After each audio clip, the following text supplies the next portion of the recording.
salaamaaleykum gars yi avocat Sonko la maa ngi leen di leen ziar gars yi gëj na maa def vidéo nag mais jàmm dong la woon tey damaa gis vidéo bi Facebook laa ko gis léegi nii ma ne xaaral ma dugal ko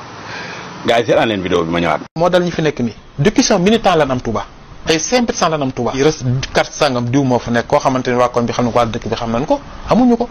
léegi nag pour ñoom ñu mën a àggale seen projet ak seen yéene mais dañuy seet ay nit yoo xamante ni am nañ njariñ dëkk ba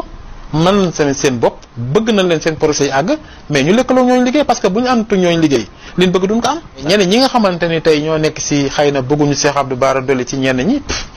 ay policiers ñoo nekk seen ginnaaw parce que jàpp na ni bu mu ñëwee nangu seen place. Abdou Bara Dolly man ay ree nga ma def barke sëñ Touba ay ree nga ma def xam nga la moo tax nga def may reetaan mooy yow da nga ne ñun Ousmane Sonko amul Touba amu fa ay militant ay sympathisant la fa am du dëgg te bu dee ay sympathisant lañ sax jërëjëf waaye sympathisant yooyu fexe nañ ba installé fa plus de 100 cellules lu ëpp 100 cellules waxuma la 100 cellules de lu ëpp 100 cellules ñoo xam ne si nii yow yaa leen njëkk a def politique ndax yow da ngaa doon politique ñooñu noonu ngay wax naan ay sympathisant lañu chaque campagne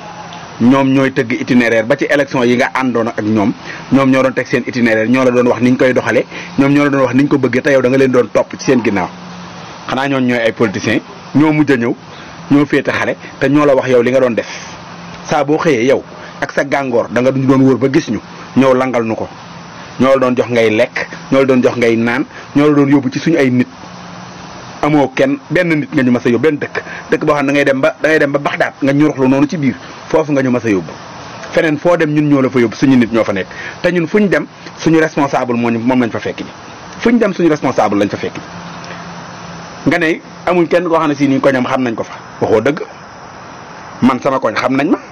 ne man maa nekkal Ousmane Sonko sama koñ samay frères yi nga xam ne si ñoo nekk ca koñ ba man la ñuy jàppale man lañ àndal parrainage yi ñëpp gis nañ ko boo bëggee ma dugalaatal la affaire yi nga ne amul kenn ko nga dégg naa nag mu naan dafa am ñoo xam ne yaakaar nañ ne su ñëwee damay nangu seen place yow koo mën a nangu place am yow koo xam ne élection yi dem daal nga jël dëkk ba bëgguñu la xamuñu la dañ lay mbaraan di lekk sa xaalis nga naan dafa am ñoo xam ne kan nga mën a nangu place am nga naan am na ñoo xam ne dañ leen yaba xanaa taxuma ngay wax de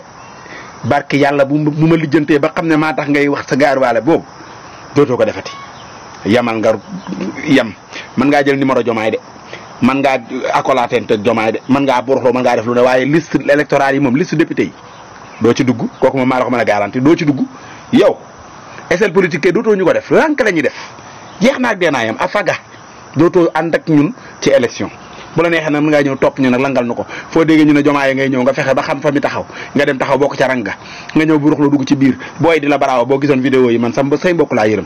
booy naan na nga ne Amadou Ba laa àndaloon kenn nitu Macky Sall ay cey yàlla àddina ak gudd tànk ñu lay wax yu ñàkk fayda yoo xam ne mais yow jaral na la ko na nga buruxlu rek kenn gënu laa ñàkk jom da ngaa ñàkk jom Abdou Bara Dolly amoo benn fulla amoo benn worgañ ci sa wergañ ci sa bopp mënoo ñoo baax ànd ñoo yow nga ne da nga ànd ak yow par force